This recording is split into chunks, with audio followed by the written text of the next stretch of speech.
every night on the Halos in the Infield Baseball Network. Think about it. We'll get into everything that we're going to get into as we go along, but I got to rant real quick.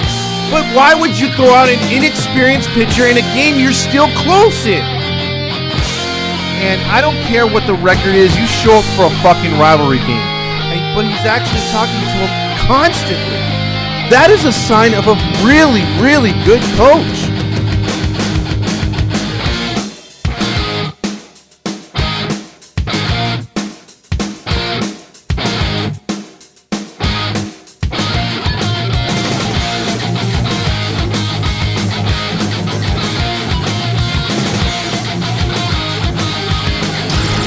It's the ToddFox postgame podcast with your host, ToddFox. Because the only thing I want to yell is fuck! Hey, welcome into another episode of the ToddFox postgame show here in the ToddFox studios for Halos in the Infield. And 714 tickets, 714 tickets, 714 tickets is the place to go when you need to go to a game, concert, or live event. You can just put Halos in the Infield, which is HEATY abbreviated, and you get automatically a 10% off of your purchase that day. And you could do it again and again and again, continuous 10% off of your purchase.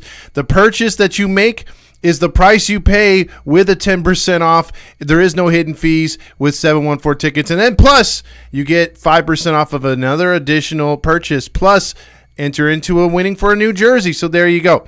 So with that being said, it's happy night. The Angels have won 2 in a row, and they're now above 500 at 13-12. Now, again, it's not against the most impressive baseball teams in the league, but, dude, after losing game 1, it left a bad taste in your mouth. The best that you can do is get 3 out of 4, and, well, tomorrow they got the ace on the mound, Shohei Ohtani. And tonight you had Sandoval on the mound, and he did a good job against a guy making his major league debut. Now, again, there's some positives to take out of this one. There's some negatives to take out of this one. Again, the positives are we're above 500. Can we stay above it? Can we finish the month above 500 as we have that Milwaukee series coming up, and then St. Louis will start our games going into May. So, can we do a good job of that? We'll have to see. And the Angels have a very tough May coming up here soon. And again, you had the Texas Rangers lose today for the 3rd straight game to the Cincinnati Reds. They were swept, and that helps us, in a way. So there you go. But you talk about what's happened tonight, and let's go through the stats on who did what. And I'll bring this up because it's been a hot topic on this show the last few days. It's been one of those things where it's been going back and forth. Who's right? Who's wrong? The freaking opinions on Mike Trout. And again, I'll say it like this, and I'll simplify it for you guys even more. I'll just say it like this. Trout and Ohtani, that's good that they're getting hits. Well, Ohtani until he got one tonight. He got a couple actually tonight. But before this, they weren't driving any RBIs in. And they're saying, well, they're still the GOAT. They're still hitting this, and that.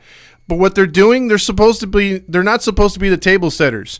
And what they've been doing is setting up the other guys down in the lineup to get the hits to drive them in. They're scoring runs, but they're not getting the hits when the other guys are setting them up with opportunities. And for the first, I think it was 8 or 9 at-bats of this game, Trout, Ward, and Ohtani were 0 for 9. So that's not good. But the bottom of the order was coming through. You had your Renfroes, your Drury, and all those other guys making up the big hits. Urshela got a hit. Theis had 2 nice ringing doubles. So, you love to see that out of your catcher who was like, you know what, I'm working with Kurt Suzuki. Thus, I will throw the ball into center field. So, Theis was like, hey, man, I'm trying to cut the runner off. Hey, Trout, make the tag at second. Oh, there you go, bro. Oops. That's not Trout at second base. Oh, dude. Oh, shit. Nevin's going to hit me. Oh, man. So yeah, he threw the ball in the center field. I mean, look, this guy, we all know he's dumb as dirt, but if he can still get hits, he's my catcher. Especially with O'Hoppe gone. I would love to see O'Hoppe in here every game, every day. But if we got to go between Theis and Wallach right now, especially the way Wallach calls games, I'll take it every day. But let's get into the stats here tonight. Sandoval goes to 2-1. Again, Fernando brought this up the other day. 60 some odd starts in his career. He only has 11 wins. That is a lack of run support and a bunch of bullpen, buttercup games there for Sandoval. But he gets a second win of the year. He goes 7 innings pitched, 3 runs on 6 hits allowed, 2 earned runs, 5 strikeouts. Not dominating performance like you would have loved to seen against Oakland. He did give up some hits, but here's the big thing. He gets the W. That's all he cares about. Silseth, a lot of guys who wanted him to come up and make the rotation and take the place of my boy Suarez. Well, that didn't quite happen because Nevin emphatically said that Suarez is starting on Sunday, number 1. And number 2, Silseth is going to be coming out of the pen, which, again, if you've stretched the guy out to be a starter and then you're now using him as a bullpen piece, that's kind of stupid on your part because, again, the guy was dominating in AAA. Why are you going to put him back to a bullpen piece? That makes no sense. That's either on Nevin or that's on Perry because, again, I would throw him into the rotation, give him a spot start in Milwaukee. He did look a little bit nervous tonight, but hopefully his stuff will get through and he'll play a lot better as the season goes on. The stats again, the Angels had they had 11 runs on 12 hits, so that's very efficient. Oakland had the 3 errors. Let's get into the awards then. Who got the Stamos Award for best player on the field? Well, let's find out right now.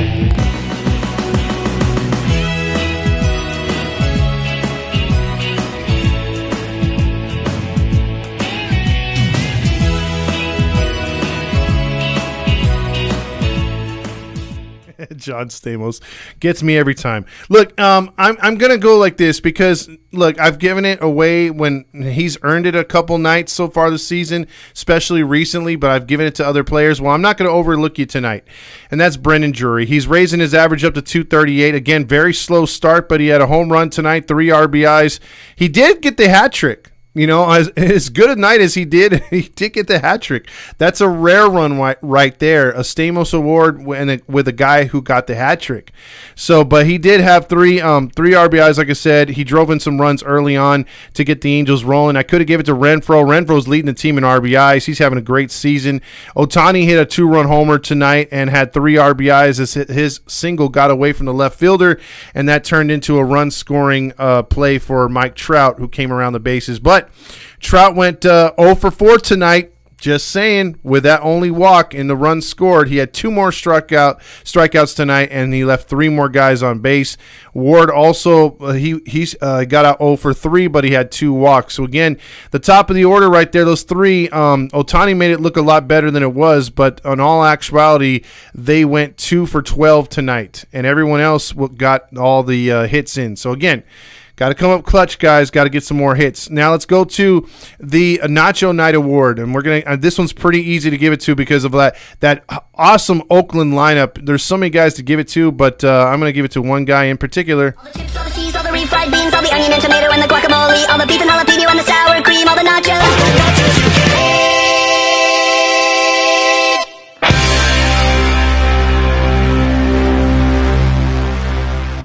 Because he pitches in our division, you know, like normally a kid like him coming up to the majors, making his first start, I would be like, hey, you know what? You're pitching for Toronto, you're pitching for Chicago or St. Louis or something like that. Good luck, bro.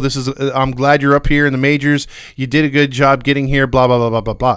But he's pitching for the Oakland Athletics, which is technically still one of our evil foes here in the West. So I wish him but bad luck, and he had bad luck tonight. Medina makes his major league debut, effectively wild, but the fastball was very hittable, especially to the right side of the field. 5 innings pitched tonight, 8 runs on 8 hits, 7 earned runs allowed, 3 walks, and 6 strikeouts. So he still had 6 strikeouts, but he gave up 2 home runs.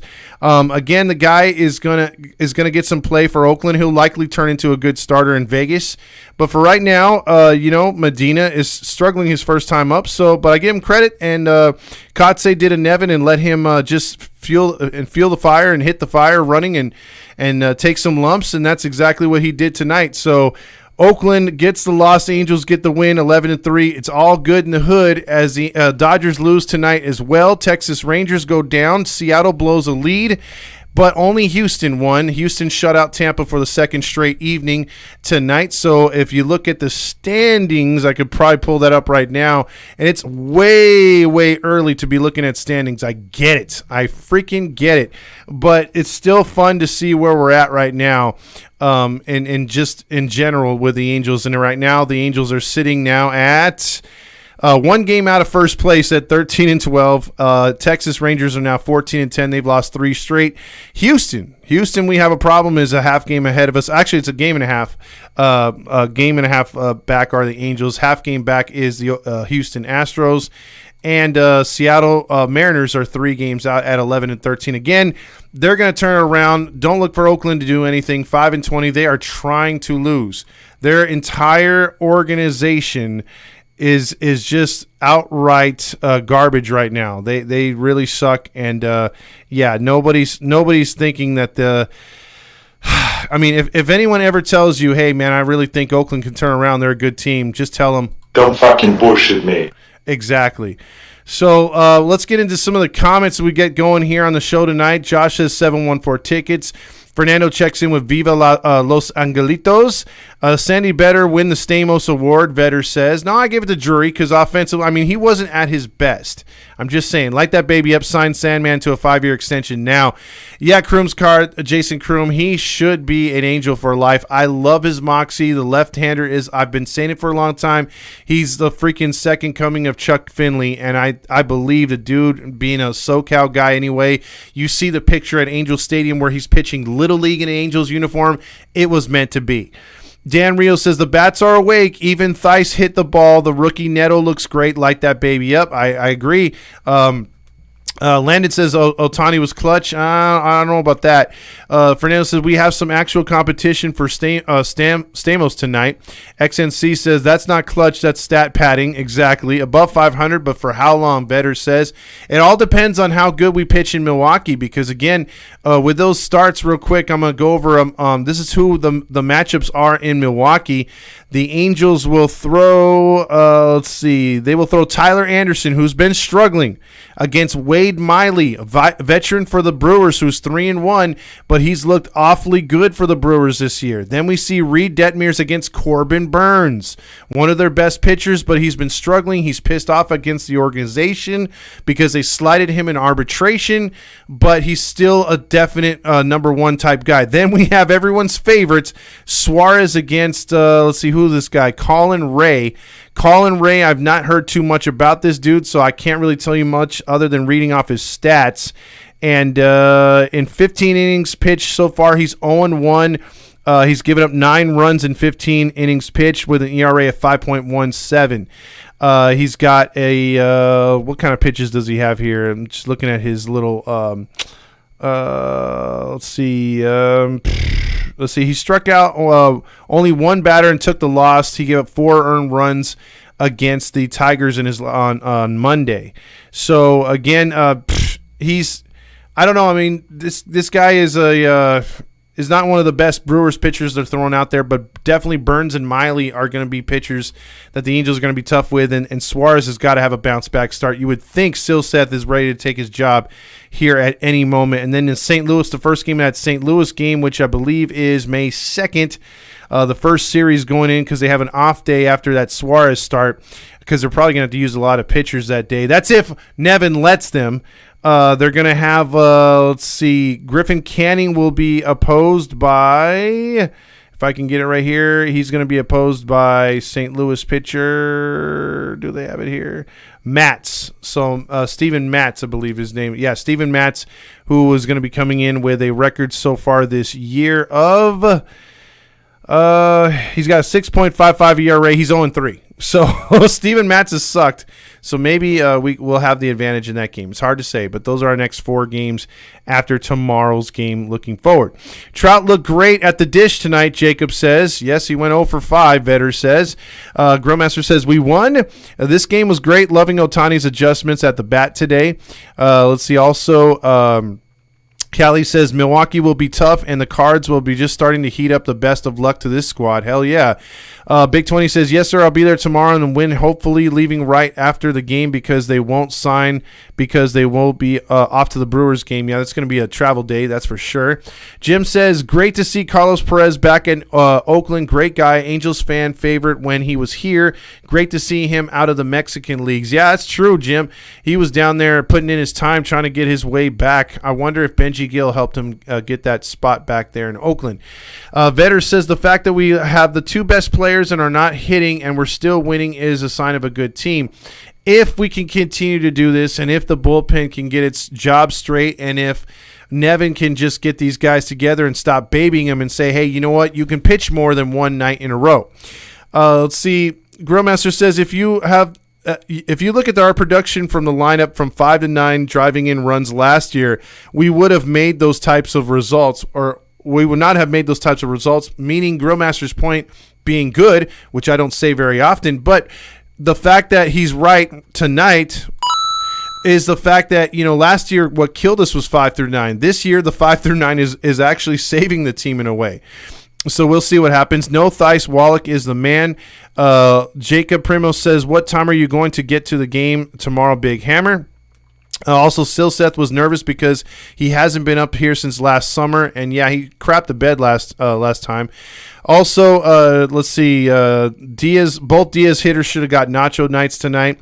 Ohtani and the artillery hitting under 260 for $35 million, Todd. You would do that for Artie for half the amount. Maybe if I was in my not even in my best playing shape, dude. I struggled like Trout with a fastball. I could hit the curve and the slider pretty good, but that fastball sometimes got me. Well, a lot of times got me. Drury 7 for 14, 3 home runs and 9 RBIs since he received the Silver Slugger Award. And that's the thing. Maybe that needed to wake him up and remind him of what kind of hitter he is. And I love the fact that he drives the ball to right field. I mean, he puts it to right field because when they're shading him a little bit to the left, that's awesome. I love when right-handed hitters go the other way. Little Wayne says, I don't think they brought up Silseth to be a permanent bullpen piece. He's here to wet his feet and then get Suarez shit the bed. He goes to the rotation. If Suarez turns it around, Silseth goes down. And that could be because they got a ton of options left on Silseth, and I don't think they're going to use most of them right now. Landon says, what does Roger Lodge want? Well, Roger always goes to this kind of card. Tonight, it's time for you to check out what I want. I want balls and John Stamos. Infinite One says, what is it with the early innings that we always give up runs? I don't know. I mean, it's either, pitchers not, settling in or trying to throw pitches just to get over the plate, because I've noticed, some leadoff home runs, leadoff doubles, things like that. Trotter here says it's going to be a long year for the Oakland A's. Boy, you're so right on that. Rye says Phillips still has a 0 average. Why is he still on the roster? Why not bring up Adele? At least Adele would put some hits into. Well, do we know that? Because Adele's come up here and batted about 220 or less.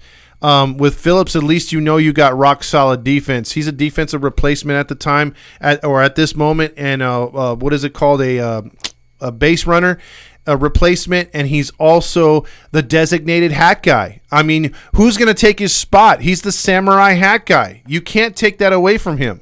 So yeah, even Roger agrees. I was pretty cocky. I want balls and John Stamos. We get it. All right, we know you want balls and John Stamos. God damn it, dude. That's his career right now. Also, Vetter says over. Let's see, over under 12Ks tomorrow for Ohtani. Vetter says over. Also, watch out for Hunter Brown. If we face him in Houston, he's Justin Verlander-esque in his mechanics he possesses. That's a little far away. Lakers fan Ninja says, I cried when Ohapi went out. Damn, though, Theis and Wallach have been filling in well. Exactly. I mean, we know the man. We know that Ohapi will be the man.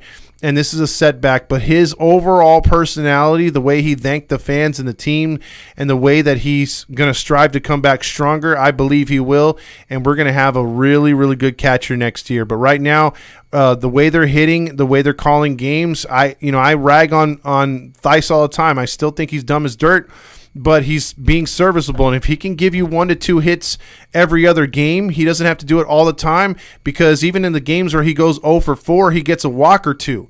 So he's getting on base and he's trying to set up your Wards, your Trouts, and Otanis. And if he keeps doing that, good things will happen. Eventually, Trout will start hitting with runners in scoring position. Eventually, Ohtani will start doing the same. And eventually, Rendon and Ward will get it going. And then just keep the bottom of the order continuing to do what they're doing. Neto's doing serviceable job at shortstop. He's only going to get better. Let's just keep it going. Let's just keep putting guys on base any way we can. IE Native says Renfroe killed it tonight. Renfroe, he means. Calling it one-hit shutout tomorrow for Ohtani, 14 strikeouts. Mateo's bragging about his Warriors. Oh, God, here we go. Rye because Phillips can play defense. Also, a Lakers fan says need Phillips for his Kabotu heads placing techniques. Yeah, nobody could do it better than him. Tommy Jim says, man, we really need to steal more bases. That guy from the A's stole 4 bases tonight. And you know what's funny about that, Tommy? You know what's funny about that? The team leaders with stolen bases on this team have what? We're tied for 2. 2 players have 2 stolen bases each. I think one of them is Ohtani, and I don't know. I think Phillips is the other one with 2. And this guy, this guy tied both of our team leaders with one night's performance. So yeah, it's pretty pathetic. Colin Reyes has struggled for Milwaukee this year. He had 1 good start since being called up from AAA last year. Jacob Primrose says, when the heck is Walsh going to grow a pair and toughen up? Well, Jacob, he was on the bench. I saw a picture of him on the bench, so that's not bad. It's getting close. He should be up here soon. Thice baby, aha, he's ready to go. Also, Grillmaster says Steven Matz is one of the one start versus when he played the Jays. Played in Florida regular season. He dominated us, gave up 1 run over 6 innings. I remember that. Trouter here says, can't we use the bullpen game tomorrow and save Ohtani for the Brewers for 1 game? You would think, Trouter here, especially with a day off coming up here soon. But if you're thinking logic, well, that's just not how we do things here. We do things on a basis. Also, Fernando says, can you hit us with the emotional damage soundbite? Yeah, you know what? Because if we lose on Sunday, if we find a way to lose on Sunday or tomorrow, it's just going to cost us a bunch of emotional damage. Also, Adele Sucks, a.k.a. Steve Elise. Vetter says we should wear out City Connects every day so we can win. We're going to win. We're going to win. We're going to hopefully win tomorrow, and we're going to walk those out tomorrow as well. Lennon says Phillips was in the World Series. Yeah, but what did he do? Think Thice has figured something out, Grillmaster says. I hope so. But again, it's against Oakland, so like he was hitting a little bit better before this. He was walking a lot on that East Coast trip. So, yeah, I hope he has. Mateo says he's in a good mood. Also, Lakers fan says, I mean, we could excuse Thice for his defense if he hits. Exactly. So if he throws the ball, if he's like, oh, dude, I was just trying to give the ball a Trout, man. I love that guy and his bobbleheads. I like touching the head on the bobblehead and just going back and forth, man. It's like, dude, that guy's so cool. I fucked up. I should have threw it to the shortstop, man. But, Neto's short anyway, man. That's why he's playing shortstop, man, because he knows he's short and he's a shortstop. It's funny how those things work together, huh, Nevin? Hey, stop hitting me, Nevin. That's how that conversation goes. Crimscar says great game calling and 240 batting average, 330 OPS is what's needed from our backstops. When that's not bad. 240 batting average, 250 even is perfect for a catcher, especially on this team until Mr. Ohapi comes back. Screw the Warriors, man, though wouldn't mind Joe Jacob as our owner. Yeah, exactly. That's one of the guys I was advocating for. And I was hoping the Kings would knock them out when they went up 2-0, but who cares? Oakland A's deserve the circus music. That should be their intro to every baseball game right there. Jacob says, do they do batting practice before 1 p.m. game? How early do you have to go to see batting practice? Well, usually, no matter what, unless you have some VIP access, they usually, you could ask Jim for that, but I'm pretty sure they don't allow you in the stadium until the Angels are just about wrapping up their batting practice. You get to see the opposing team's entire batting practice, and you're there mostly to see the Angels. But yeah, I don't think you're gonna see them right there. Also, let's see. Little Wayne says Phillips had a walk-off game-winning hit in the World Series. That's more hits than Trout has hit in those World Series. I forgot about that. That's that one where he's like running around the field against the Dodgers. I forgot about that. Combo of Drury and Renfroe right now, i.e. Native says. Yeah, dude. I mean, that's pretty good right now. I think if Renfroe's got like 20 RBIs right now. Veteran Michael says your Theis impersonation is spot on. Trotter here says, can you get some Jeff Spicoli sound bites for Big Hammer? I will. I will look up some Jeff Spicoli. Let's go. Halo's Pod says, gotta hope the offense shows up for Ohtani. They've given him little run support during his starts. Absolutely, and he's gotten only like. A few here, a few there. He lost that one game embarrassingly on opening night. So, yeah, I would love to see them put a crooked number up there for him to get the job done. Mateo says Kings are done. Warriors ending the series on Friday. Let's see. Also, nobody likes basketball right here. Trotter here says, I bet Rendon hits ground balls during practice. Matt Theis threw the ball into center field. Swilly says, Drury Silver Slugger Award was the last Infinity Stone he needed. Well, you know what? I think you might be right on that one, Swilly, because, he's hitting the ball better. He's looking at, he's not taking strikes down the middle, at least in the last 5 to 6 games. He's looked a lot better in the box going the right side. Eventually, he's going to start pulling the ball. I think he did hit one of his home runs to left center field, so he already did that. So he's on one right now, and that's good. You want to see him get hot for the road trip. He's used to National League ballparks, so he'll be one of the few Angels that'll be used to Miller Park and also St. Louis.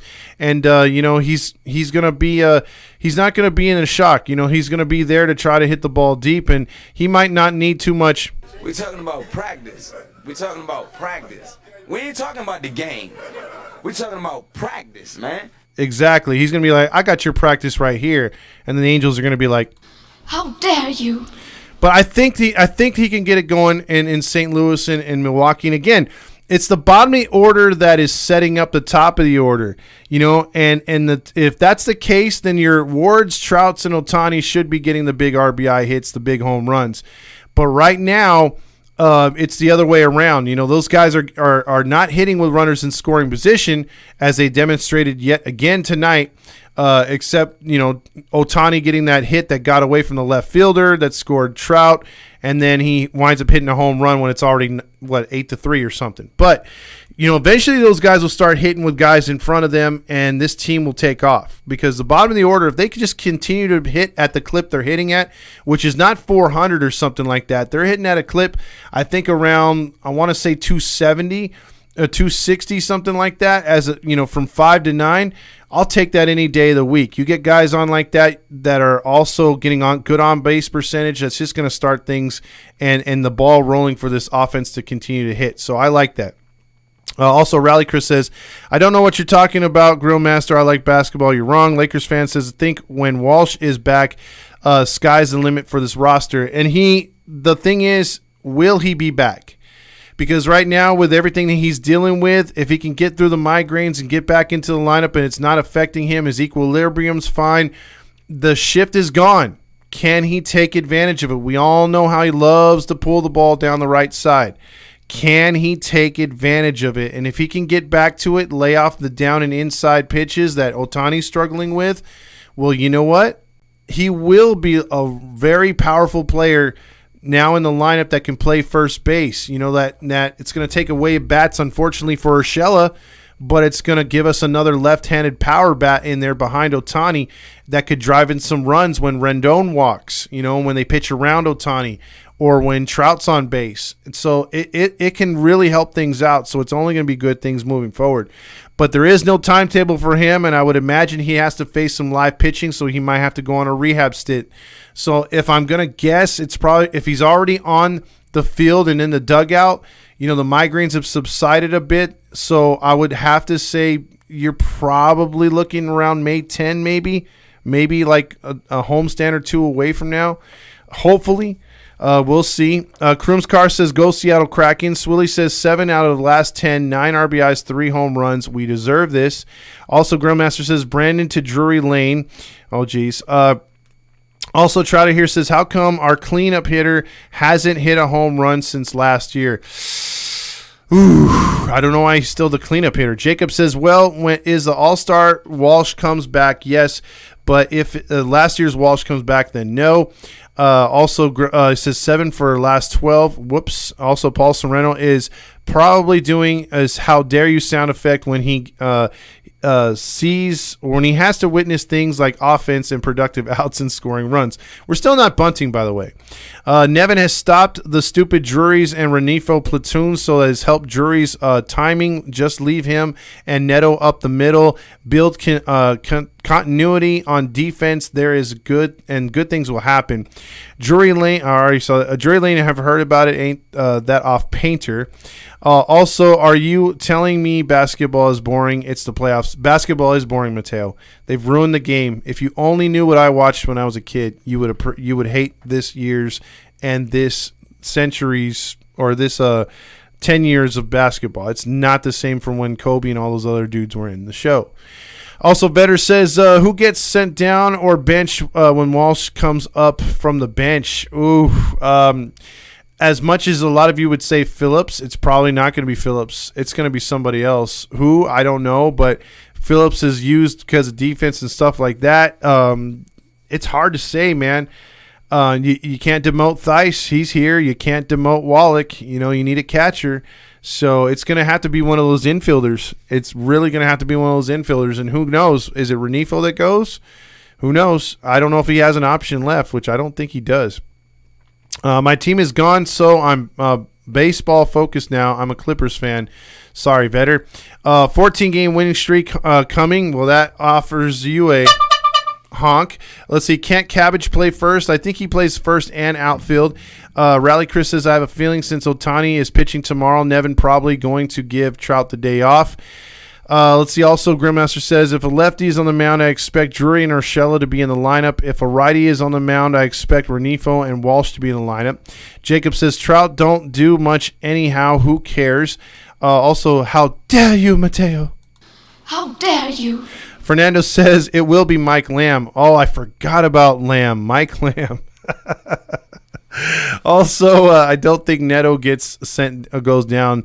Or I think Neto goes. I don't think you could send Neto down. Neto is I think he took his leap, and they're going to stick with him. Lamb's still up. I think he's the one that would go down when Walsh comes back. And I think that is true. Let's go, Halo Pod. I forgot all about Jacob Lamb, a.k.a. Mike Lamb, because he's earned that name right there. Let's see. He's earned that name like, some callers have earned. So, and also... Tonight, it's time for you to check out what I want. I want balls and John Stamos. Yes. So Trout here also says, if Trout said in an interview that the most fun he's had playing baseball was in the WBC, then I wonder how really he feels about the Angels. Oh, man. I don't know, man. I don't know. And Mateo, yes, you're allowed to be in a good mood, but we just like busting balls on here. Don't worry about it. Let's see. Renifo can go down. Let's see. Renifo has no option left. No team will claim Lamb. He can be outrighted to AAA, no problem. That is true. I mean, who wants some out there? We don't know. I mean, he should be okay. He should be okay. So with that being said, if you guys want to call in, we'll take some phone calls. 714-598-3221. 714-598-3221. Basically, right now, you have some hitters that are just... You play ball like a girl! Yeah, I mean, we need to get some of these guys hitting the ball a lot better, and they just aren't right now. And it's the Halo Honk line. Hey, Todd. What is up, my man?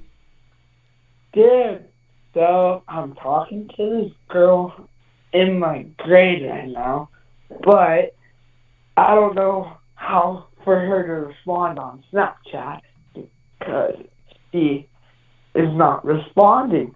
So should I just wait till her response, or what should I say? How many times have you sent her a message? I snapped her like twice right now. Yeah, you leave it alone. You let her come back to you. If not, it's not meant to be, man. Just give it some time. Pretend like you don't care. The more you chase them, the more they go away. Okay. Yeah, because she's like a dancer and like she travels the world, but like, I'm just like trying to get a girlfriend before summer starts. Yeah.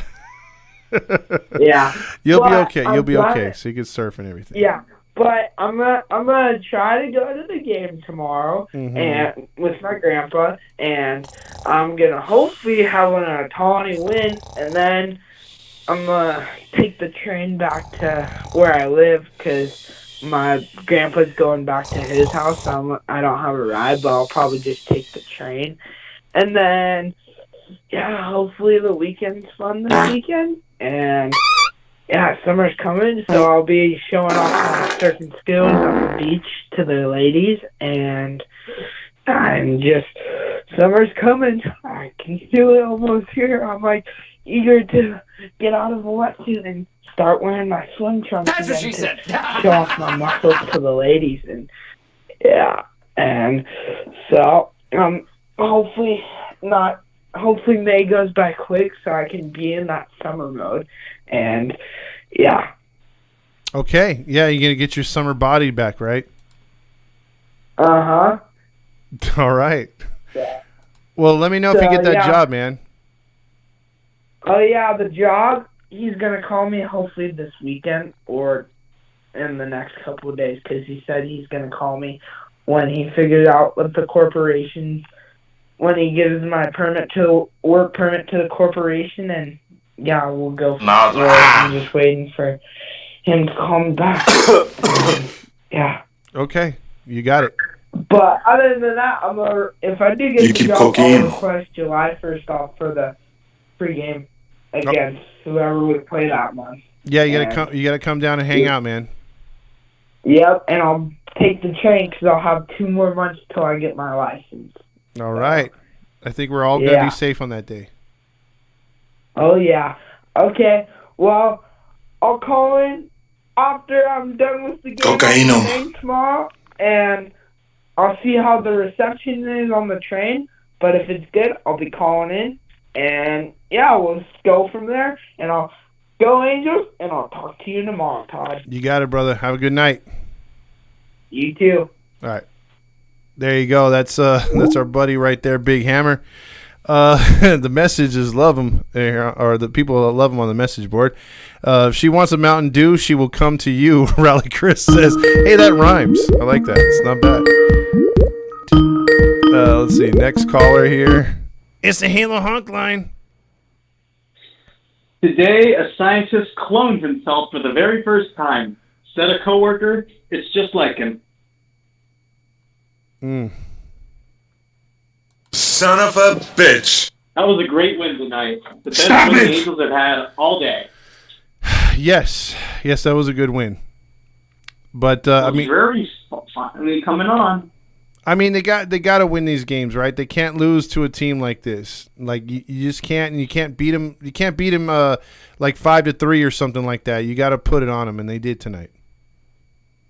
Yeah, and I'm actually surprised Sandoval was this good because typically he sucks versus Oakland. Yeah, he has a problem with Oakland. I don't know why. I mean, I think the Angels in a just for whatever reason they have problems with Oakland. So you've alluded to it well, the curse of Billy Beane. Yeah. I mean, he set them up for a long time. Well, he might need to come back if he's going to reset them, maybe in Vegas. No deal. Well, I mean, that's going to be a thing right there too. I mean, are they gonna hire someone competent to take over that team when they get there? Who knows, man? I hope not, because I kind of want Houston to fall down that slide too. But they've set themselves up for a long time. And as I said earlier, Hunter Brown is a name you have to watch for, Todd. Do not take it lightly. Hunter Brown? Yeah, he is the fifth starter currently for the Astros. He pitched some near the end of the regular season last year. Forgive me if there's extra sounds. I'm making dinner as we speak. The Hunter Brown pitched for the Astros last year, and his mechanics, if you guys watch a lot of YouTubers or just his mechanics have been compared to that of a mini Justin Verlander with a hard fastball, a good curveball, and a good slider. And he also throws a splitter that hits 87 to 90 miles an hour. Well, yeah, he pitched 7 shutouts a day. What are we having for dinner? Oh, okay. You should not drink and The bake. Astros won because of an error on Wander Franco, 1-0. That was it. Jeez. I mean, their pitching's coming around now. I mean, they started out real slow. And that's a problem for us. We don't play the Astros until close to mid-May, but the midget man, Jose Altuve is still out, so yeah, we at least get a full series without him. And Well, that hit the spot. The Astros lineup isn't quite as strong this year because, of course, no Altuve, no Brantley, both injured. Yuli Gurriel is now on the Marlins, in case you forgot. Yeah. So it's a different lineup, and Jeremy Pena has been struggling a bit this year, too. That's true. That guy killed us a bit last year. Yes. But I do not want to see Jose Suarez pitching on Sunday. Correct. Yeah, because every time he pitches, it's Negative. So I'm not. Doing batting practice. Yeah. Well, let's see. Over under on home runs allowed. Go. On home runs, 3. I'm gonna go with 5. 5 again. Okay. Yes. Well, we'll Christian see. Yelich, Raul 3. Perez, among others. What else? We need the top of the lineup to start coming through because I alluded to it in a comment earlier. We're doing what we couldn't do last year, getting production from the middle and bottom portions of the lineup. Yeah. And then let's talk about my platoon comment for a second. Do you think that what I said for the platoon situation, if Walsh comes back, is going to stand up entirely or at least partially? I'm hoping, but if Walsh can come back, it's gonna lead to some RBIs if he's focused and he gets his swing back. Because again, he didn't change it for the shift, and so if they're able to get it going, he could battle through that shift. He'll be all right. Okay, and seriously, get the Willy Wonka sound effect in there already. You need it for you lose, you get nothing. Good day, sir. Yeah, that one. That one or the Street Fighter 2 one. Don't know what that one is. Where it says, you lose. That one. Oh, it's that one. Or what about something from Young Frankenstein? If you've seen that movie, which is a great movie. Yeah. Yeah. And if you have Leslie Nielsen, you seriously need to put in Surely You Can't Be Serious. I'm surprised you don't have that. Oh, I know. That's one of the best lines, so. Surely You Can't Be Serious. I am serious. Don't call me Shirley. Yeah. But yes, those suggestions for sound effects, please put them in already. I already laughed at your other ones, like the fart sounds and the that's what she said. Those are hilarious. Well, I'm gonna have those. I'm probably gonna have time this weekend, so I'll get into that stuff this weekend. Excellent. And Corbin Burns, should the Angels try to make a big trade for him? What if you give Joe Adell to Milwaukee? Well, he'll be the free agent, so next year it'll be good. Because I think they're not going to get. I don't think Milwaukee's going to be in the pennant race all year, so they're not going to trade him. They're going to try to ride him as long as they can. So the arbitration year was this year, so he'll be a free agent next year. So. And what if Milwaukee starts struggling by the deadline? Do you think they'll dump him, like if they're on the fringes, or do you think they're going to ride him out till free agency? No, they'll ride him out because I don't think they're going to go anywhere. I don't think they're going to go. Sure. Yeah, I think they're going to stick with him the whole time. I mean, they would have to have a disastrous next 40 to 50 games for them to get rid of him. They'd have to do what we did. But let me let you go, man. I got to get to some other people right here. Do we pray for such factors? We should. Yes. Right. Pray for Corbin Burns. Go to a Buddhist temple, go to a Baptist church, whatever you got to do, and just pray. Fuck. Oh, fuck. Yeah. All right. All right, man. Have a good night. Later. All right, that was everybody's favorite grill master right there. Let's see. Todd, my dad was saying at yesterday's game we should go back to the LA 60s hats to make the Dodgers pissed. That would be hilarious because that hat from Sandlot was such a good look, wasn't it? I love that look. Let's see. This is the Halo Honk line. Hey, Todd. Hey, what's up? I watched some parts of the game today. Sandoval, of course, did really well today, even though, of course, he had those couple of two earned runs today that he gave up? Yes, 2 home runs, yes. Two, yeah. I like how Sandoval's the guy who will give up runs, but, he's always going to keep his ball team in the game, all game. He's going to play, he's going to forget, he has short-term memory, he'll forget. Even if he gives up 5, he'll pitch his ass off next 6 innings. Watching the stat lines, the boxes, I don't know what's up with the two for, I don't know if it's just maybe the top of the lineup, someone has to change, but like you mentioned yesterday in your rant, Trout went 0 for 4 again today. He did have the walk, but he went 0 for 4 and the 2 strikeouts. Maybe Trout is in that state where he feels weird because this is the longest he's been healthy throughout the beginning of the season. Mm-hmm. Well, it could be. I mean, he's definitely struggling up there. I just don't understand. If he was striking out like he was last year on a lot of curveballs and sliders and stuff like that, I would understand. But he's striking out on straight fastballs because last year they weren't trying to burn him with fastballs as much as they are this year. This year it's just you know what, dude? Forget the Uncle Charlie. We're going up with a high heat. And he's striking out at an alarming rate, and especially when we get runners on base, they go right after him with a fastball, and it's like good morning, good afternoon, good night, and it's pretty sad right now. So I'm hoping that that he could turn up the heat and hit these balls, man, because the more he strikes out, they're just going to keep doing it, and he's going to keep stranding runners, and we need his bat to come through. Yeah, especially with him so high up in the lineup, it's like you expect Ward and Trout, these guys, to get on base because you have your number 3 hitter Ohtani coming up. Hopefully he can get someone scoring. Then you go down the line, it's usually Rendon or someone else in the cleanup spot. Maybe Nevin.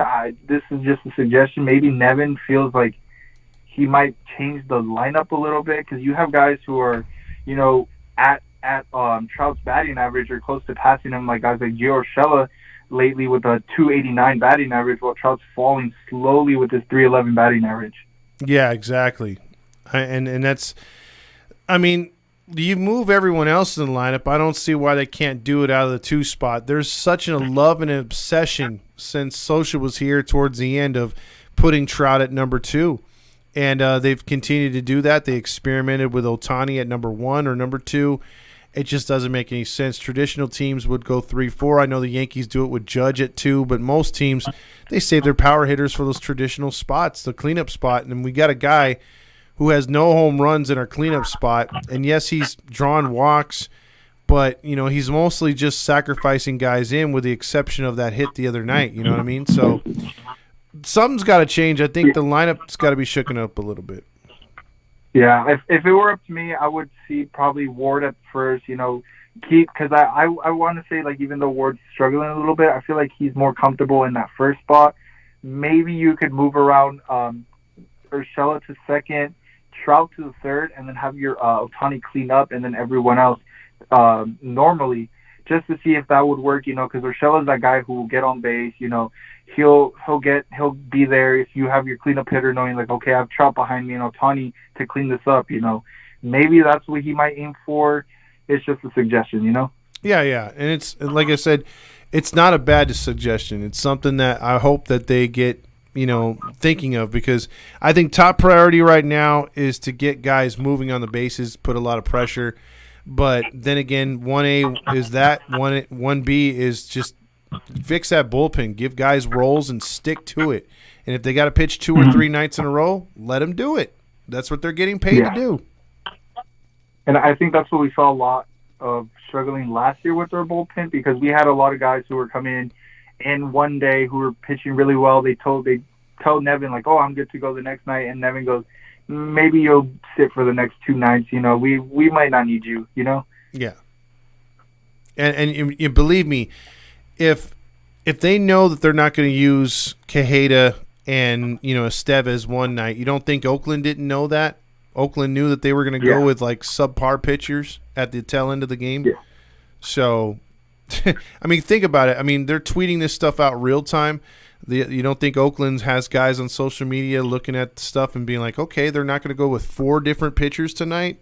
All right, we know who we're facing out of the bulletin, so they can systematically pull up all the stats and all the trends and all the what do you call it, the reports on all the scouting reports on those particular pitchers, because they don't have to worry about those other ones. So you're setting yourself up for failure, and it happened the other night. So. Yeah, because these even though the A's are not that good, only 5 wins, 20 losses, it doesn't matter a team's record. It just, what gives it away is you can lose to a bad team because they do their homework. They study. They know, okay, you're not going to use these 4 pitches. Okay, we'll switch up the lineup when these guys come out. We'll pinch hit this guy, And then after that, you start seeing these teams start hitting because they did their research. They did their homework, Mm-hmm. Absolutely. So, yeah. All right, brother. Good call, man. All right, cool. Thank you, Todd. All right, have a good night. You too. Bye. All right, there you go, right there. Let's see. Let's get to some more comments right here. How's Fletchy Poo doing in AAA? He's not doing too bad. I'll pull up his stats here just to give you a sense of what he's doing with Salt Lake. I just saw a snap of him making a nice play at second base right now. I think he's down in the minors, so we're going to go down there and check out what he's doing right now. Let's see, 2023 right now. He's well, okay. He's got 2 hits and 16 at bats. So, and up here with the Angels, he had 6 hits and 24 at bats. Oh no, I'm wrong. I'm sorry. That was his Angels numbers was 2 hits and 16 at bats. His right now in the minors, he's 6 for 24, 250 average, and 4 RBIs. So he only had 1 RBI up here this season, but now down in Salt Lake, he's got 4 RBIs and 6 hits, 2 runs scored. So yeah, he's last 5 games down in or last 7 games down. He's actually batting 133, so he's kind of struggling. So you'd like to see him get off to a better start, but he's not been playing all that great. Let's see. Also, send down Suarez, put Silseth up, and bring up Herget. I miss Herget. I do. Rye says Vetter, so we can have Neto on the top of a roster for defense. Trout here says, look at the photo of Trout the other night when he got the Silver Slugger Award. Does he look happy? And Trout here saying because he got married and he's very focused, got that big contract, he doesn't care the team's 500. I think at some point he has to, if he has now or he will later. He's just gotten into this mode where he's like, you know what? Like, he's going to be an Angel for life. There's no doubt about it. But can he win and get into the postseason? Can the team get him there? Can he get the team there? There's a lot of questions that are still unanswered. Yeet says, I believe we should deal Adele and Renifo at the deadline if we are to be in contention for a grade A bullpen piece or starter. Not a bad idea, Yeet. It might take you a couple more pieces, though, and you might have to pull that trigger if you want to win this season. It just depends on how this team will be moving forward if they really want it and they really feel that they can win this year. Fernando says, Ward, Rendon, Trout, Ohtani, Renfroe, Urshela is my top 6, ideally. That's not a bad top 6, actually. I like that a lot. Batting average right now is 250. Athlete Film says, I was told my nephew's elementary teacher is Chad Wallach's sister. Oh, that's very cool. Tommy Chin says, we are heading to the playoffs. Honk, honk. Squiddy Poo for minor league MVP. Let's see what Squiddy Poo's up to, by the way, because I checked out his stats the other day or last week, and I want to see if he's improved any bit, because that guy sucks, man. I mean, believe me, I'm not missing that dude at all. Let's see. Well, I typed in the wrong one. I put in Andrew Velasquez. It's a big difference right there. Boy, even his pictures look stupid on here. Crazy. Let's see what he's doing now down in the minors this year. Let's see. I was pulling up his major league stats. This is great. Me searching the stats up is great. Okay, so right now in the minors, he's had 64 at bats. He's got 2 home runs, 6 RBIs, and drum roll, please. He's got 5 stolen bases with a batting average of 188. So, yeah, if you're hitting 188 in a hitters league in AAA in that Pacific Coast League, you're not going to get called up anytime soon. I don't care how good you are defensively, because he is a master down there, but new. See, maybe your dad is on to something. Trout and Rendon haven't been good since fatherhood. Also, Trout here says Trout got a taste of success with the WBC. When he came back to the Angels, he feels like he was sent down to the minors.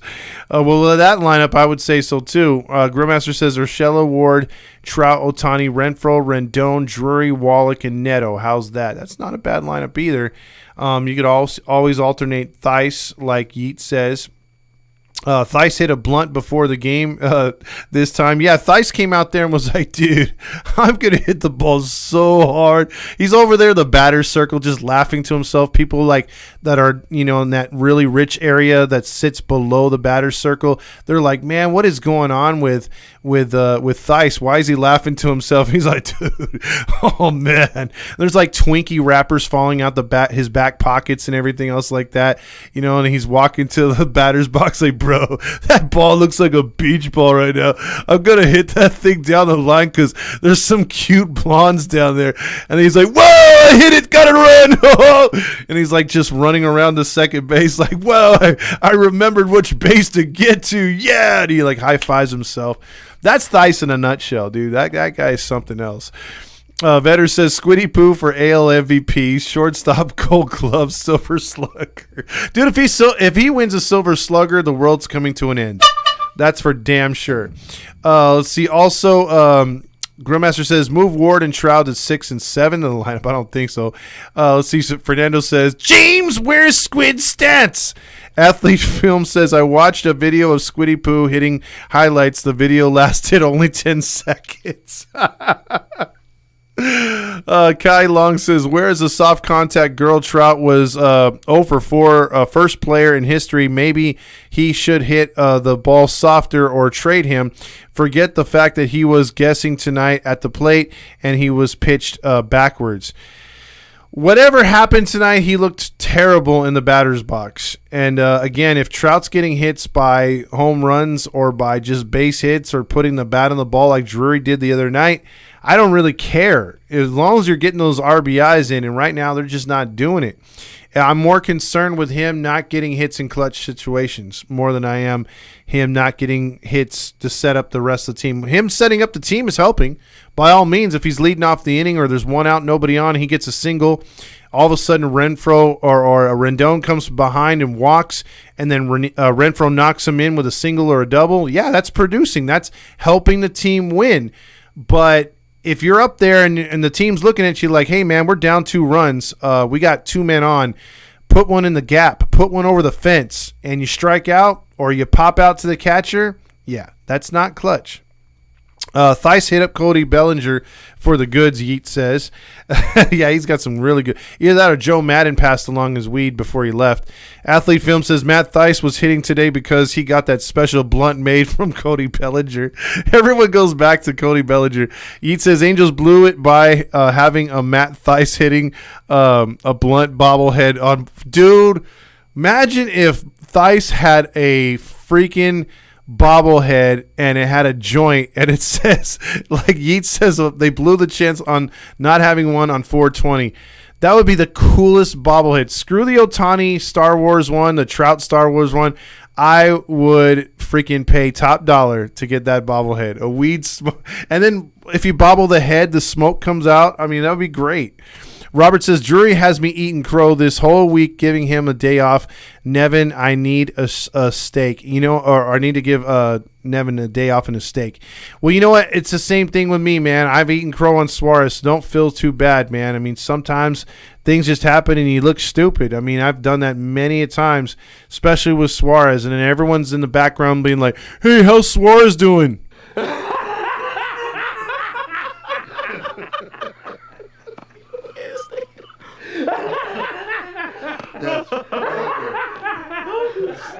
And I keep saying Suarez is going to go streaking. Sorry, we're going sure. We're going streaking through the quad and into the gymnasium. Come on, everybody! I'm trying to convince everybody to jump on that Suarez bandwagon, and I'm telling Suarez himself to give him confidence. Blue, you're my boy! But he keeps shitting the bed, so it's just constant when Suarez pitches. So I'm hoping it's not like that when they go to Milwaukee. Also, Vetter says, I was watching a video by the Cubs today, and Bellinger looked so lost. He always looks lost. Little Wayne says, in all fairness, the Theis Epler screwed this kid. They changed his position 3 times, changed his swing. When nothing was wrong with his swing, Perry put him back at catcher and left his swing alone. And Perry kind of messed with him a little bit last year too, Little Wayne, because that's spot on. Last year, if you remember, he was raking in Salt Lake. And for some reason, instead of bringing him up and being like, okay, you're going to start, they kept with Stassi, and they just left Theis on the bench and a pinch hitter. It's like, why did you stop his progress? Let him finish the year. The Angels weren't playing for nothing. Let either Theis play for the Angels consistently down the stretch, or let him continue to build his confidence for next season. So whatever they did in the offseason, he does look a little bit better. He was struggling in the first couple of games that he was called up. I was ragging on him, but he was still busting walks and getting on base. So if he can continue to do that, I think we'll be fine. And now the hits are starting to come. That average is going up. Let's see where it goes from here. Maybe him and Wallach can hit about 240, 250. That'd be great. When we signed Drury and Urshela, our feelings for them living up to the Urshela, is your feelings for them living up to the expectation? So far, so good. I really like what Urshela's done. He goes hot and cold. When he's hot, no one's hotter. Drury's starting to get really hot. A lot of the signings that they've done, I was really not keen on Estevez, but Estevez is starting to pitch really good. So we'll see, man. Right now, I'm liking what Perry's done. I'm trusting in the process with Perry. This shows you how focused Trout is. He missed robbing the home run the other night when he got doubled up at first base and a pop-up in the infield. There is some problems there. Mateo was like, what is Roger Lodge saying? Can we include UCLA basketball? Roger Lodge is now telling you to go to 714 Tickets and put in Halos in the Infield in the promotion to get 10% off your purchase. And then I want to talk about Bill Walton's hair compared to John Stamos's. There's no comparison. Bill Walton's a real big pasty white guy, but John Stamos. Oh, would I love to play basketball against John Stamos. Of course, I'd be shirts, and he'd be skins. And yes, he could post me up whenever he wants to, but he's going to get a full house when he comes to my back door. When he comes to my hole. When he drives the lane and tries to score. So let's get back on UCLA basketball and Kings hockey. That's what real Anaheim fans want to talk about. That's the show tomorrow. Vetter says, if Theis has a bobblehead before Squiddy Poo, I'm no longer a fan of this team. Send Suarez to Inland Empire. Grillmaster says, Todd, play the smoke weed every day. I'm working on that one.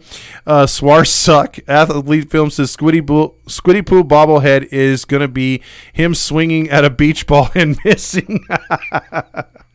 Yeah, in the what is it called? The new uniforms. Also, Rye says Suarez eating nachos bobblehead. That would be great, dude, because that dude eats so much nachos lately. Let's see. Athlete Film says also. Oh no, wait. It says all jokes aside, I think Theis, if he gets left alone in his swings and stuff, I think he'll be hella a good pair of buddies with Ohapi and Wallach. Vetter says Brad Osmus should be our manager instead of Nevin. I don't want to go back down that road. Artie Moreno bobblehead night or Jose bobblehead night. Choose one. Ooh, I think Artie Moreno, but then they'd have to cancel the game because I've been to a game years ago. Do you guys remember, or is this before your time? They used to give out seat covers like with the Angels logo on it, and it was versus the Cleveland Indians, and the Angels were up. No, the Angels were down 12-1 in the third inning. 12-1. And that night, because those seat cushions for fans were pretty popular, I think it was like 90, I want to say it was like 96 or 95. It was when they were still the California Angels. And or maybe it was 94. I think it was 94. So it was when I was a kid. And I remember going with my dad, and they were down 12-1. They had just hit another grand slam, and some fans started throwing them onto the field. And so we were sitting in the upper deck. That's the old Anaheim Stadium before the Rams left. And I remember I took one and I had it in my hand. I was about ready to huck it over the side, and my dad grabbed my hand. He says, if you do, well, I'm never going to take you to an Angel game again. And so I just put the seat cover down. And so while thousands of fans were throwing those seat covers onto the field, I had to hold on to mine, and I was kind of pissed because I was like, man, I want to join in this fun. They delayed the game for like a half hour to pick them all up. So, yeah, good times as a kid. That was like the rowdiest I've ever seen Angel fans. So can we start saying Benji Gill for manager? You know what? If that's the case, I think he'll be gone because he got a lot of eyes on him for that Mexico World Baseball Classic. He did a great job with that team. Also, what is Todd Fox saying about this game, or his Papa Fox? Papa Fox is, well, he was just like, well, they should beat Oakland. That team doesn't have much firepower. I couldn't name you one of those guys. They need to play better when we play good teams. So he's not impressed. Shohei will remain an Angel for life. That is a honkish comment. Also, Fernando Mania says Ty Buttrey goes to Houston's organization and can throw 98, 99 again. He has a under 2 ERA. Figures. See, Todd, is Papa Fox making an appearance this weekend? No, I think he's going to make an appearance next homestand. I plan on taking him to the game with me. Actually, I already got him a ticket, so through 714 Tickets, by the way. So I'm pretty sure he's going to be there. Tommy Chin says, no matter what happened after this year, I'm here with you, Todd, and Heedy community, we rebuild. Thank you so much, because there's a good chance that's a possibility. And if it is, we will be here through all the bad days and all the good days moving forward. So I appreciate that. You're one of the real ones, Tommy. Also, a Lakers fan says, I swear I was at that cushion game too. See, I mean, memories, man. I mean, I can remember. I could tell you my very first memory walking into Anaheim Stadium, and I swear to God, it was smelling the hot dogs. It was looking at all the crazy cartoonish kind of characters they had at the time at Angel Stadium, the Rams players. They didn't have all those team stores, and the freaking, the trophy obviously wasn't there because they hadn't won. You had older players there, and it was just walking through that stadium was a different feeling. And when you're a kid and you're going for the first time, you're like 7, 8 years old, and you walk in through the tunnel for the first time because we couldn't afford those good seats back in the day. So we were upper deck, 400s, 500s, not sitting Roger Lodge blind date section 600s, but we're in those 4 and 5s. And you come through that tunnel, man, that field looks like 4 football fields put together when you're a kid. It's ginormous. And back then they would do like a firework here or two on a home run, but that was it. You didn't get no after, fireworks nights were maybe spread out through the season, maybe once or twice, or maybe only during 4th of July. So, I mean, the fans today are gifted with you think our promos suck, but they're far better than they were when I was a kid. You had very few promotions. I mean, you had some of those soft baseballs they'd give you. They even give you those little tiny kids bats and stuff like that. Maybe even give you a glove every now and then. They don't kind of do that stuff now. It's more like bobbleheads and plushies and freaking stuff like that, and blankets and backpacks and tote bags, cowboy hats. But back in the day, I thought they'd give out a lot more. When they did give out something, it was of good quality, and they tried to get you there. But I just remember everything just looking so freaking huge, and it was fun to go to, man. I mean, really. Let's see. Also, Brad Osmus, 2024 Manager of the Year. Oh, God. Efren says, can we get $1 hot dog night at the Big A? I feel like chucking some Grizzly. some like the Grizzlies and Phillies did. Well, you know what? That would be great, Efren. I mean, to lower the prices on any of that stuff, I don't see it happening because, we used to also have strike forces that were on that would shoot shirts 2 or 3 times a game. They've cut back there. The food prices have gone up. So, yeah, I don't see that happening. But that would be great. Just think what kind of fans you could get in the stadium if you said, hey, if you did something like the Dodgers did to try to get rid of that nasty vermin they had in the freaking outfield by having family nights and all you can eat nachos and hot dogs and crap like that. If the Angels did that in certain sections, if you're able to show your ticket to do that in the cheaper seats to fill up the upper decks, to fill up the trout farm and stuff like that, I think that would have this place packed out, but the PR in this team has been poor for some time.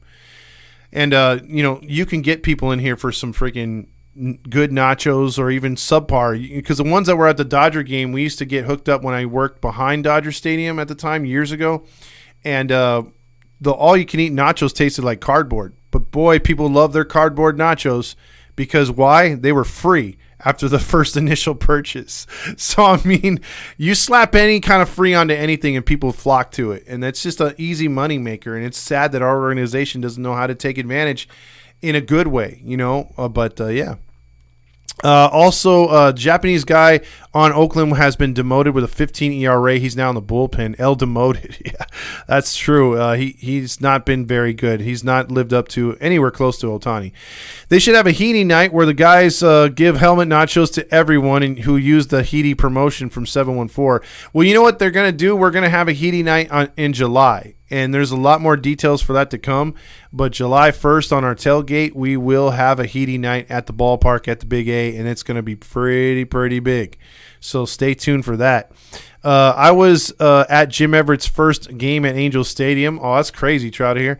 Vetter says, any update on the tailgate? Me and my dad are stoked. I got him into hating Roger at the red carpet event. He kept yelling at him.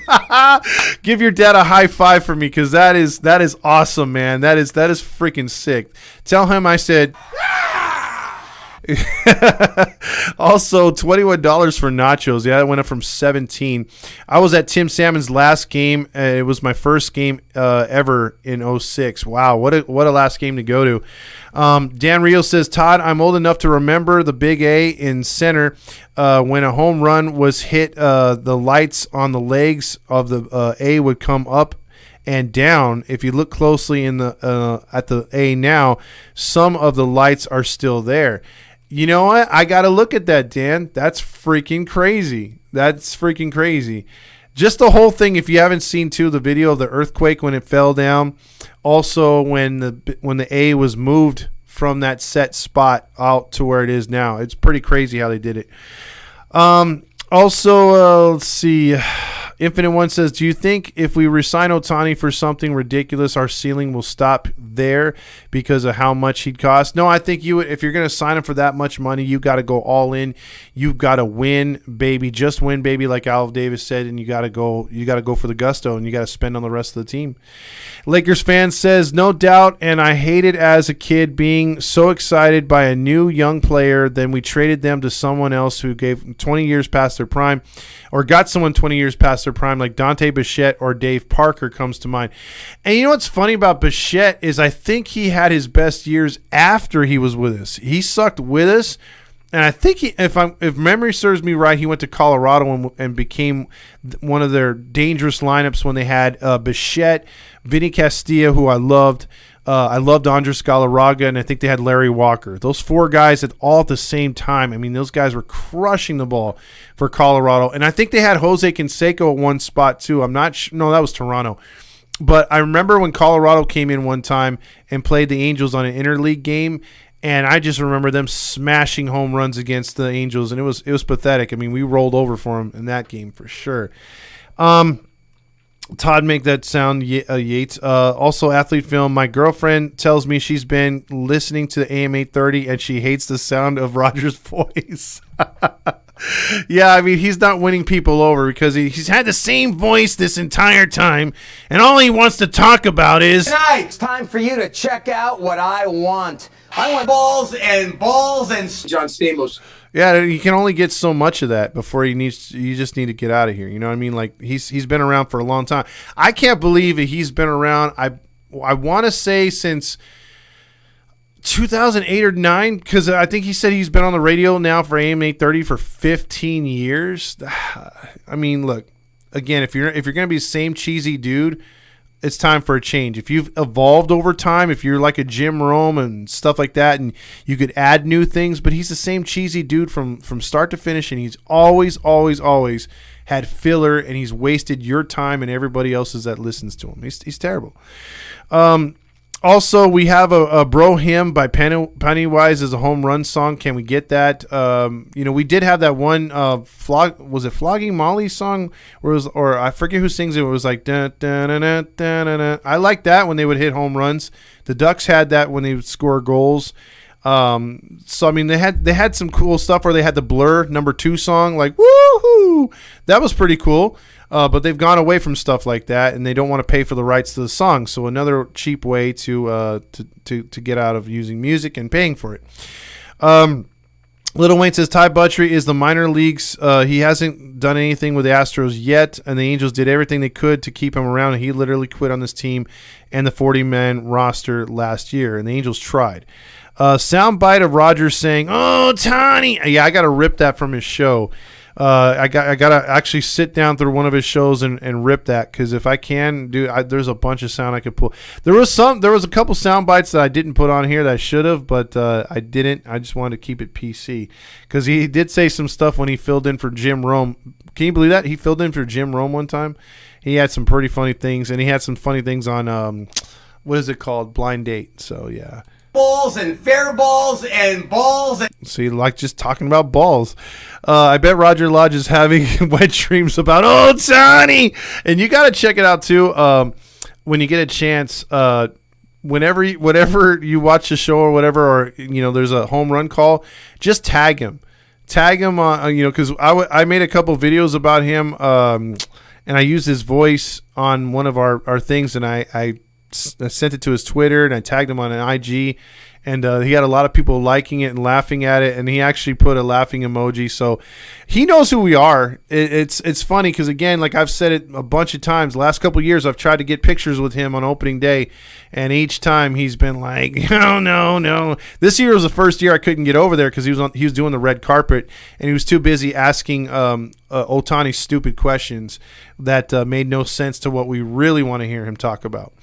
Also, great post game again. So go Halos. Everyone smash that like button. Thank you, Robert, for his support. Robert is awesome on the show with Randy when they do their weekly wrap up, because he gets into some pretty crazy stats that blow my mind at times. That's for damn sure.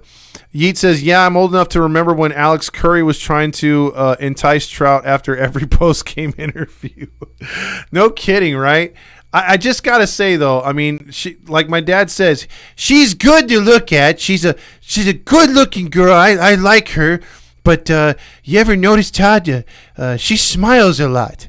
And I would say, Dad, that chick would be smiling at someone's funeral. You know what I mean? Like she can't stop smiling.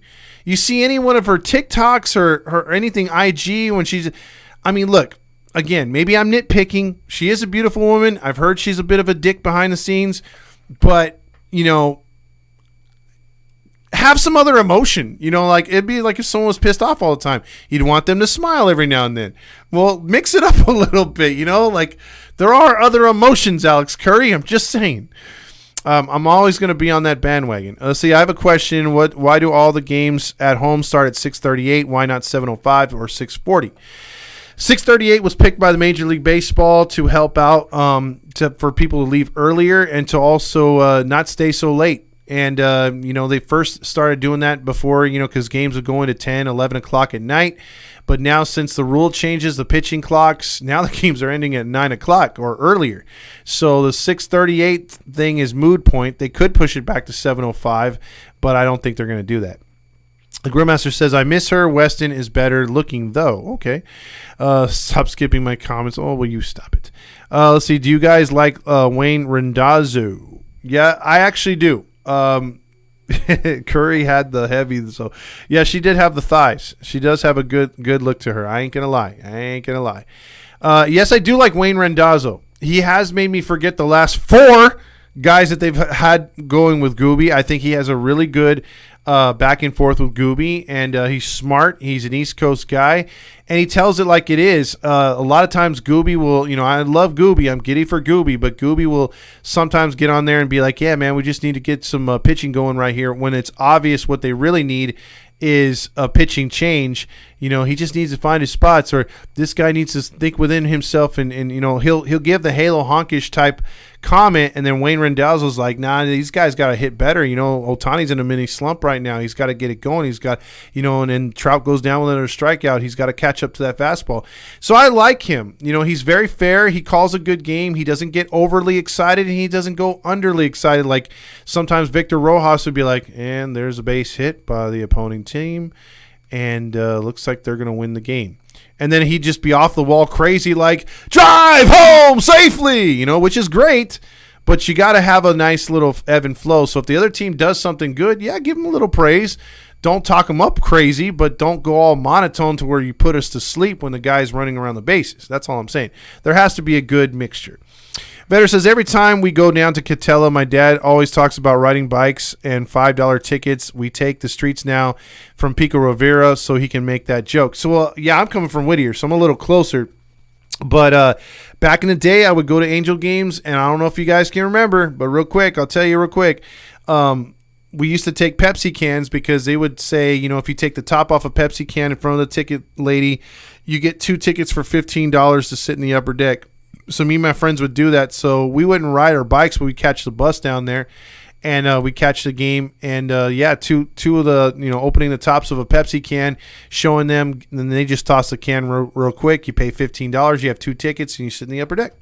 It was fun. I loved it, and I caught a lot of games like that. Dan Rio says, but Alex was a Kings fan. So he throws up right there. Alex Curry and is with Ben Verlander on flipping bats, which I think is a stat show now. I remember one time the Angels started a game at 9:05 back in the mid-2010s. Damn. Let's see. Also, Mateo says Wayne and Gooby don't have too much filler. They don't. They're actually really good. Ben is a hack. Let's see. Mark Gubiza is the type of guy to clap after a plane lands. We all know that guy. Or the person in the back that goes, thank you, Jesus, when you land. Also, drive home safely was such an amazing catchphrase. It was. Also, Patrick O'Neill sucks as a play-by-play. He does, Grillmaster. He does. Trotter here says, we need a call from Gooby and watch Todd blush, laugh out loud, giddy for Gooby. See, even my voice broke. But no, I do get pretty freaking giddy for Gooby. I don't know why.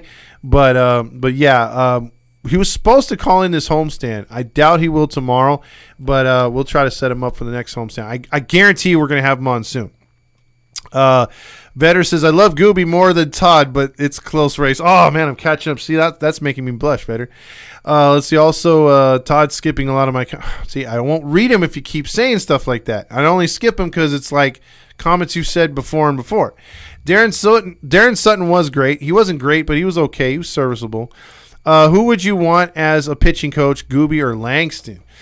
Both of those guys are excellent at what they do. Have they ever been really coaches? The only one that has is Gubizal when he coasted Chaminade up in Thousand Oaks. So I would have to give it to Gooby. Langston, a bit of health issues last year.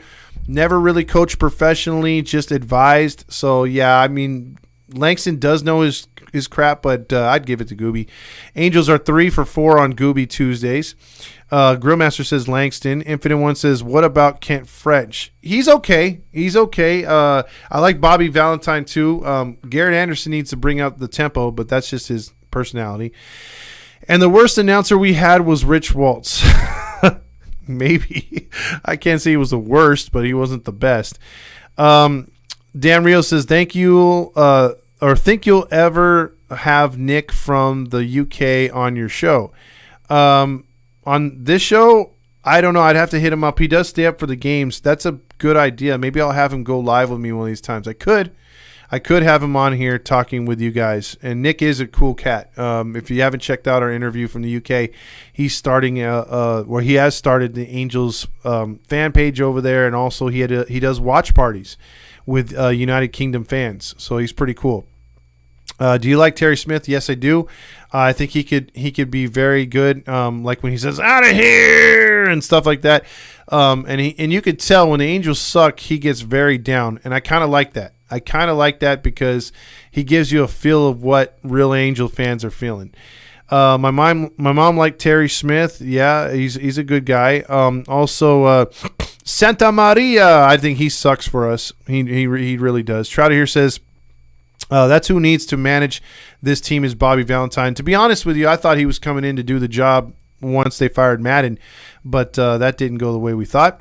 Terry Smith has been here for years. Yes, he has. He was here, I believe when they still had Fiziak and Hudler, and he was calling the World Series with name escapes me, the one that passed away tragically.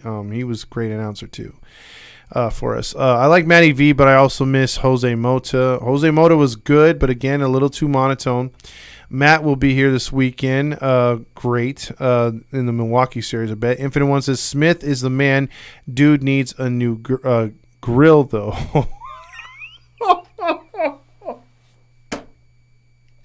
Okay, I seen someone post a picture of Terry Smith, and then they freaking said, dude has a face for radio, and this is why he's on radio. I was like, man, you guys are fucked up. Damn, but I can't argue. They were right. Inland Empire, Riverside County Angels fans always flood Petco Park when we play the Padres. Hopefully this year is the same. I remember last year it was half Angel fans. Yeah, Yeet.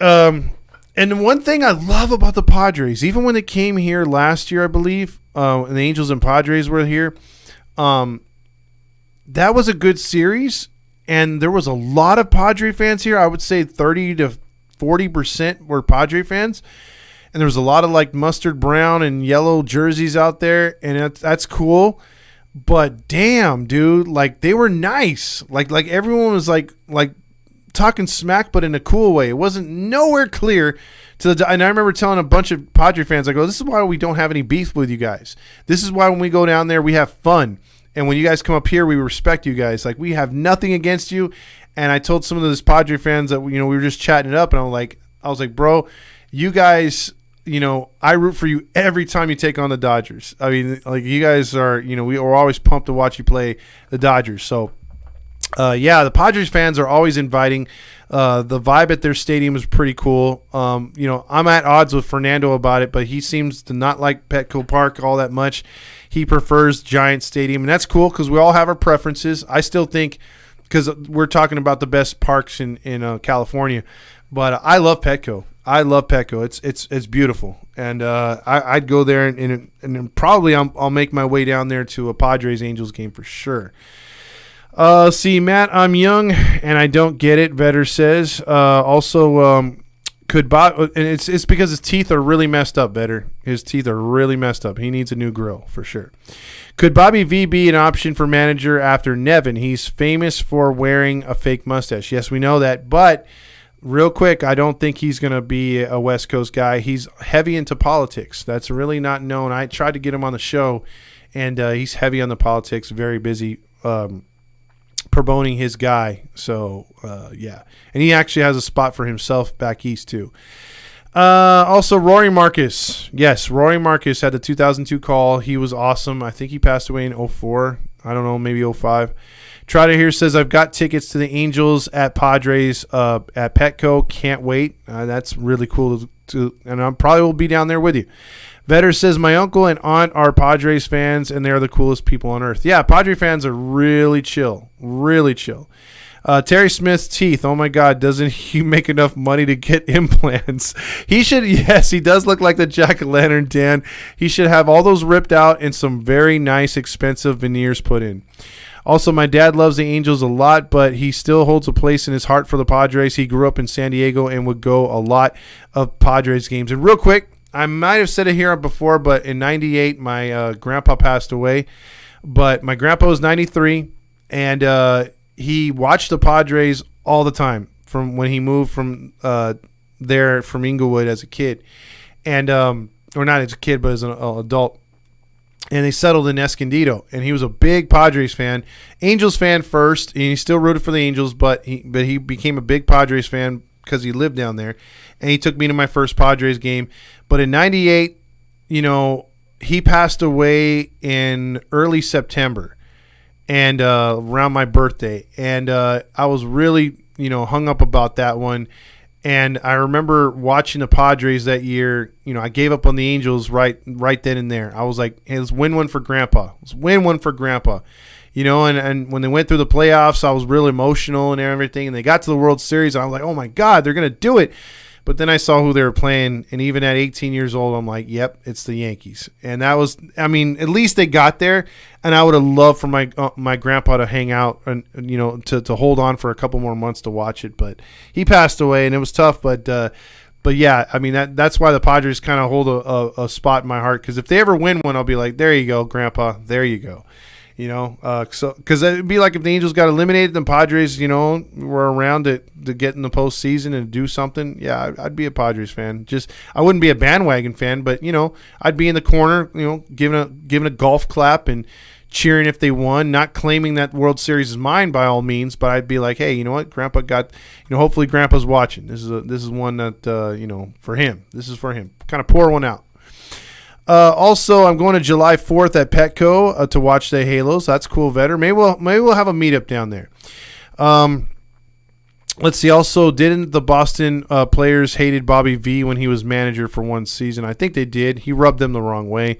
Padres are my favorite NL team. Grandpa Fox had a good life. He sure did. He lasted a long time. My dad said the Padres atmosphere is amazing. They do have really good fans down there. Long-suffering ones at that, too. Padres are my favorite NL team, along with St. Louis. Athlete Film says I root for the Padres every time they play the Dodgers. Absolutely. Cardinals beating the Rangers in the World Series was my true introduction to baseball. It's not a bad, and that was a good series too, by the way. I think the Cardinals came back in that series. It's crazy how last year again, the Braves, it was crazy back and forth, the atmosphere. Also, Infinite One says, Smith reminds me of the crazy old guy in the movie Big Daddy from the bar. That's messed up, man. What is your hatred towards Terry Smith? Z Trotter here says, I'm going July 5th.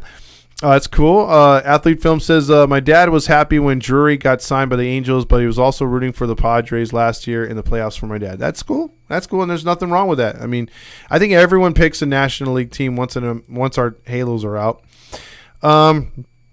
Bobby Valentine is 73. We already saw what happened to Geezer Madden. The game passed him by. Yeah, I'm pretty sure unless Bobby Valentine has read a book up to date on analytics, I don't think he's going anywhere. This is a long post-game show. Yes, it is. I can't believe it. You get into talking and going through the comments. It is. It's an hour and 30 minutes. So I'm 30 minutes over. I usually try to get these to an hour. So with that being said, Mateo remind me. So if you wanted to get mad at anybody for ending the show early, it's because of Mateo. No, just kidding. And hopefully soon we could be talking about our Angels making the playoffs. Playoffs? Don't talk about it. Playoffs? You kidding me? Why not? I want to talk about the playoffs, so How dare you? don't ruin my fun, okay? Because I want to laugh at teams when we beat them in the postseason and we're not expected to be there in the first place. That's what I want to hear. So until then, everybody have a good rest of your night. The Angels win. The Angels win. We will be back in effect tomorrow for the post game. So check us out here. And even though it's a day game, we'll be on early because I think I'm off tomorrow. So there you go.